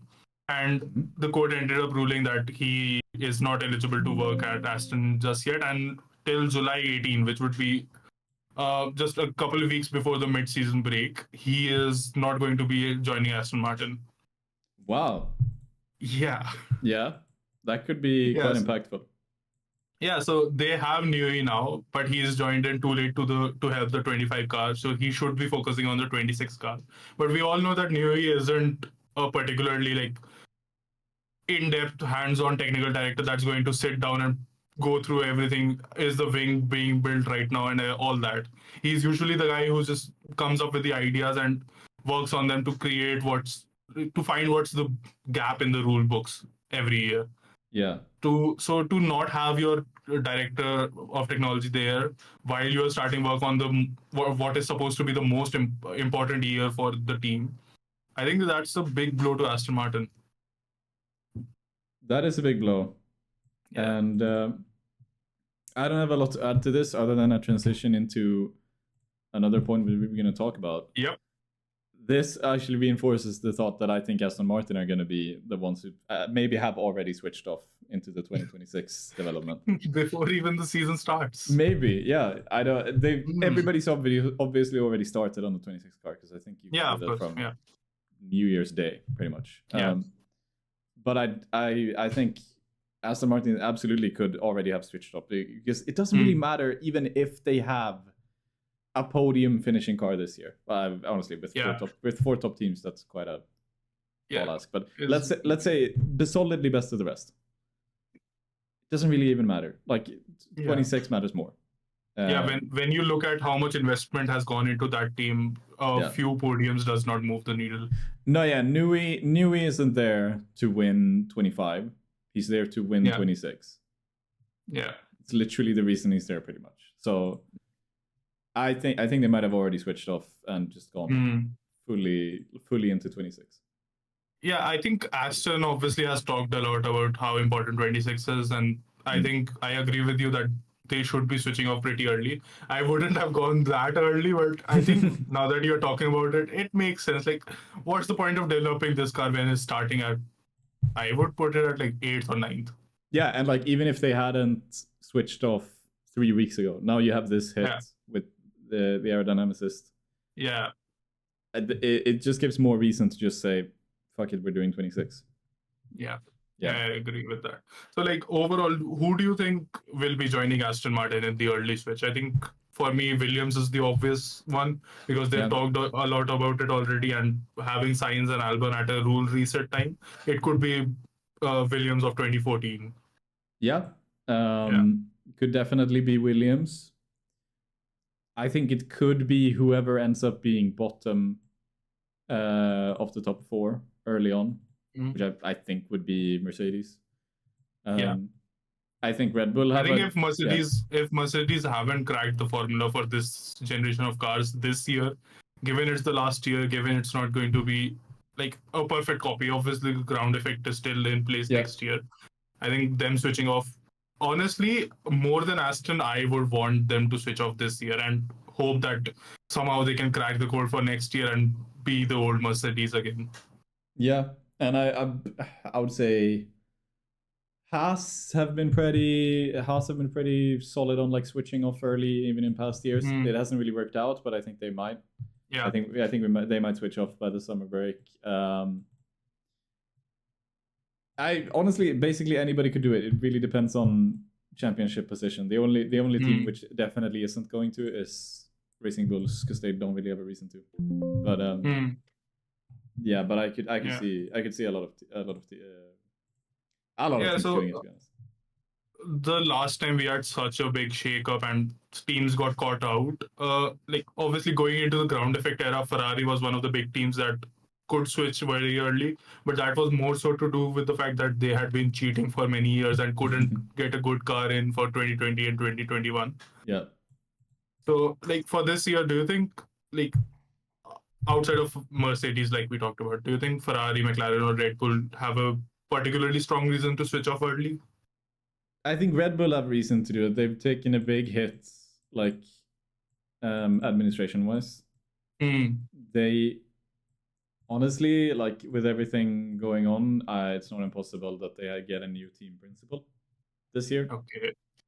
Well, let's just say Horner is unpopular. He's been there for a long time. If he survived all the scandal that happened last year, I don't think he'll get fired this year unless something equally big breaks out again.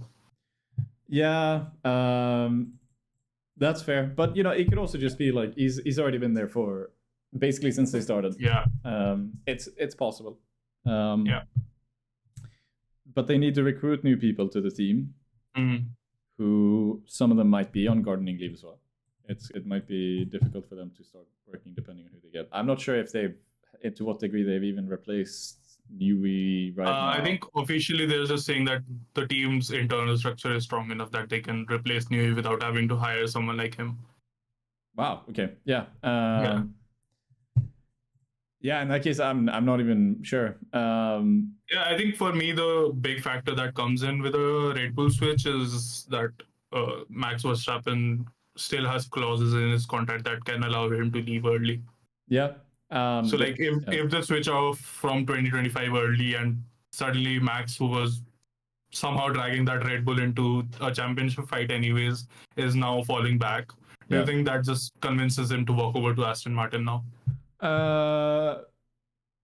Aston Martin. Maybe Aston Martin. Maybe Aston, maybe Mercedes, something like that. Yeah. Yeah, I have a hard time seeing what Max is gonna do whatsoever. But another I could see him moving. But yeah. Honestly, there's a little part of me which just thinks Max might rather retire very early or take a break from Formula 1. He's got a baby on the way. Yeah, and he's not super bothered about F1 to begin with. I feel like he's not. So I think he would have to like convincingly lose a championship and not have any hopes of a return soon to quit early, because I think for Max he's so competitive. I don't think he wants to rest very easily after just 4 when he can potentially go for 7 or 8. Yeah. And then, they have for next year, they also have Ford coming in. It's not like a proper engine. Yeah, Ford is giving the technical support, but it's a Red Bull designed engine primarily, I think. Yeah, exactly. It's RBPT, but it's going to be expertise. So like they have a change in how they work already happening. So a lot of things could happen for ahead of 26 for Red Bull internally. So I could see that they definitely switch over. Yeah. Okay. Well, we can finally get to all the takes that we have been saving so far. Yeah. What's your hot take for Melbourne? For Melbourne, I have a hard time thinking of one. A really hot take, which I've never seen. I've always thought this would be possible, but especially with getting 2 more cars next year, I might throw it in now. It's that more than half the grid don't finish the race. Okay. I don't think we get it because reliability has been so much better in the past few years. Yeah, exactly. Yeah. Like Australia last year, the only failure we had was Max. Yeah. And he had a brake blowing up. Yeah.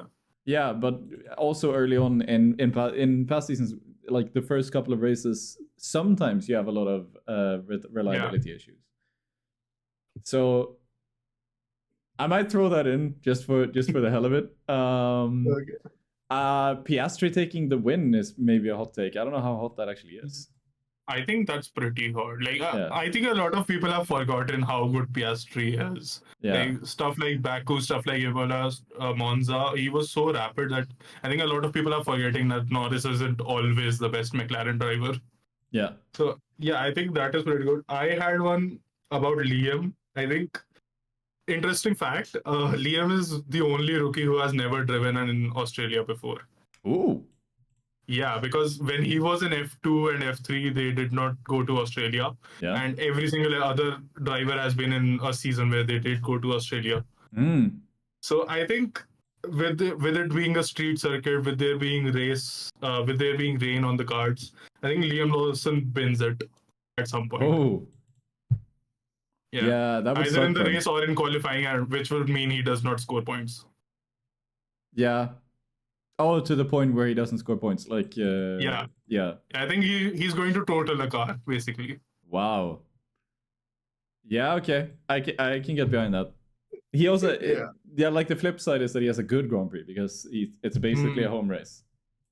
So it's like, I like that. I like that take from him. Yeah, I think like I would want him to have a good race, but I think he's going to win it. That's basically my take at this point. Yeah. And so, do you have another one then, or should I go again? Go again, because I'm trying to think of one more from Melbourne. Okay, so the other one I had is that Lewis Hamilton is going to qualify out of the top 6, which, based on the discussion we had earlier, I don't even think that's that hot anymore. It might not be. It depends on. But he was pretty good in testing. He had pretty good times.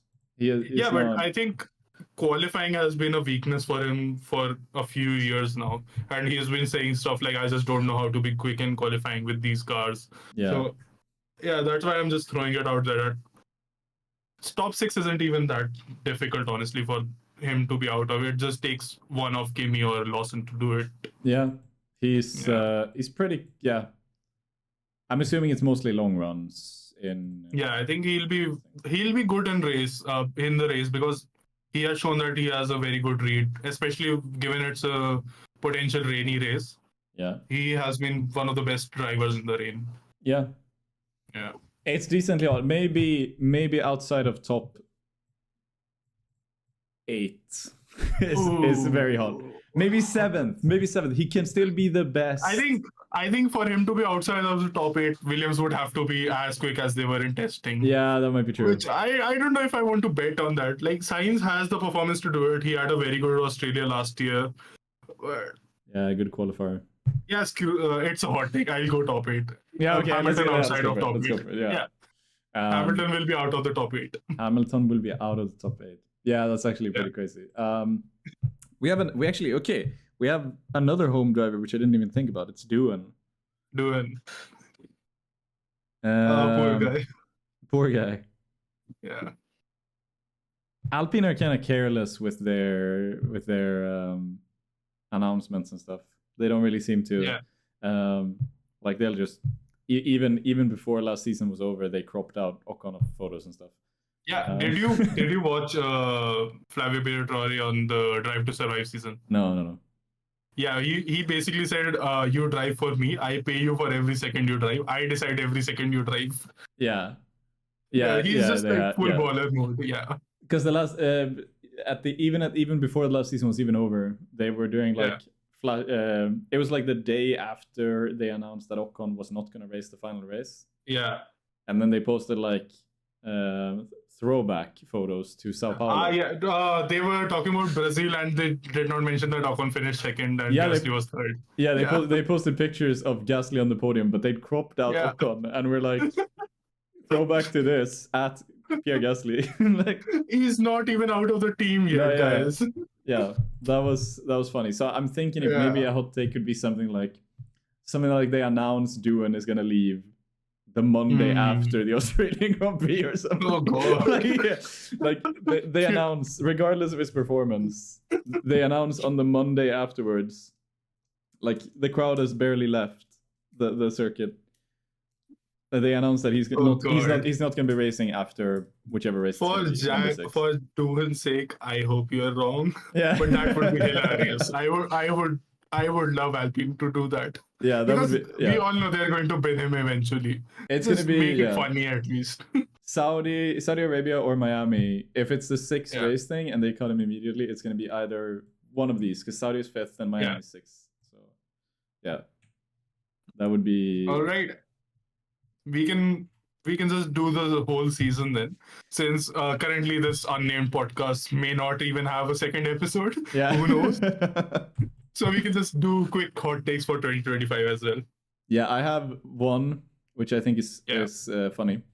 It's that Antonelli, by points per race, Antonelli has the worst season of any Mercedes driver ever. Which is a fair comparison because for Mercedes have only existed in the current point system which we have. Yeah, okay. Now that I think, I mean, doesn't that make it harder for Antonelli then? No, it's the same point system. Not in terms of the point system, but in terms of who he's going up against. It's Lewis Hamilton, Nico Rosberg, Michael Schumacher, and Valtteri Bottas. Yeah, Schumacher's worst season was 49 points out of, I think it would be 18 races or so. 16 or 18 probably. 18 at that time. So it's like an average finish of P9 or something like that. P8, P9. Oh, so Antonelli will be worse than There's P9 a second component to this. Okay. And he gets a win. And he gets a race win. So he gets 25 points at a single weekend. Yeah. But he still finishes worse than P9 on average. He gets 25 points, but he has to score average aside from one win. He just needs 25 more points to beat Schumacher then. Yeah. Oh, it's 24 races. Yeah.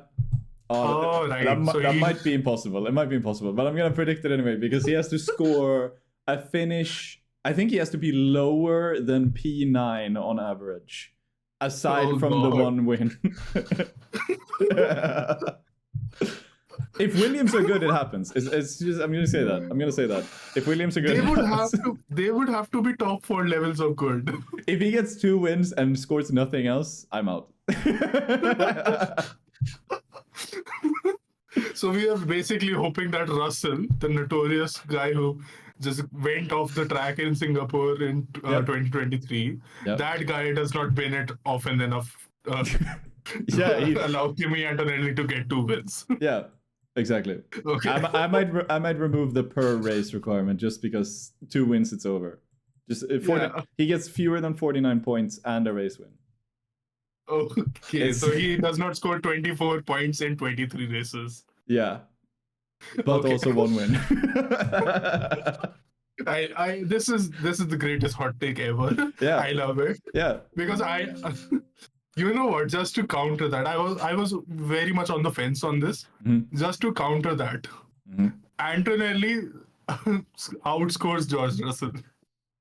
What overall? Yeah, of course. Here's my real hot take that I think I've told this to you before as well. Mm-hmm.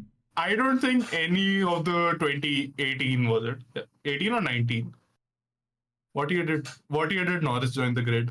19. Yeah, so I don't think any of the 2019 rookies will ever win a championship.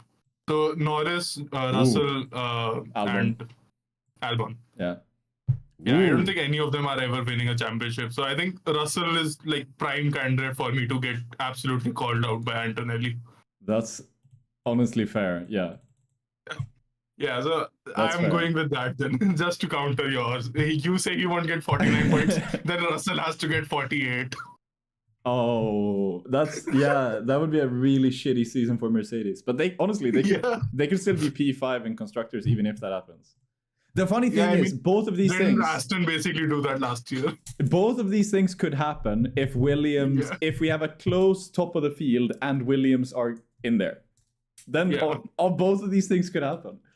Yeah, because if they are like 7th and 8th on a good weekend, and suddenly Williams is mixing it up, could happen. Yeah, perfect. Actually, I have one more hot take for the season. Yeah. Stroll quits Formula One after this year. Ooh, hail the Lord. It's I don't even know if it's that hot because I feel like every season, the past 3 seasons could have been Stroll's policy. I think it's very hot because like Lawrence Stroll has been putting everything into 2026, and they all keep saying that the moment you give Stroll a good car, he'll be good. So I think they would all want him to stay for the 2026 new car. Yeah. Yeah. I think that's pretty hot. Like Stroll is the one guy I put in my list every single year, just like, he should leave, but he wouldn't. Yeah. There's got to be a point where like it comes to a head, and I'm gonna say this year is that year. Okay. But right before the rule reset. I hope it's true. Yeah. I would love it. Honestly, get him out of there. What if there is like a Max Verstappen who decides to go to Aston Martin to follow? I think they get rid of Alonso. That would be What if? I don't know. Ideally, you would want Alonso and Verstappen on the same team, but like even in an ego management perspective, I would want Alonso out of there. Yeah, that might be true. It's hard to say. Alonso has a multi-year contract as well, which is he said that he's considering 2026 to be his last year. Oh. Yeah, but what if you end it on Max and Alonso for 26 then? Ooh. That would be you get Alonso with another like rookie, not a rookie, like a young superstar, and then he's like, okay, this time I will retire. I should have retired after the last one, but this time I will. Yeah. I don't know. To me, it would be fun. I think your hot take is basically everything an F1 fan dreams of. Yep.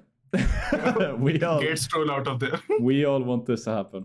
That's what we want to happen. I think completely on character for me. I'll just throw one more out there. Piastri finishes ahead of Norris. Yeah. Which is not even like realistically not that hard, but with how much everyone is hyping Norris, with how the entire Drive to Survive season basically ignored Oscar.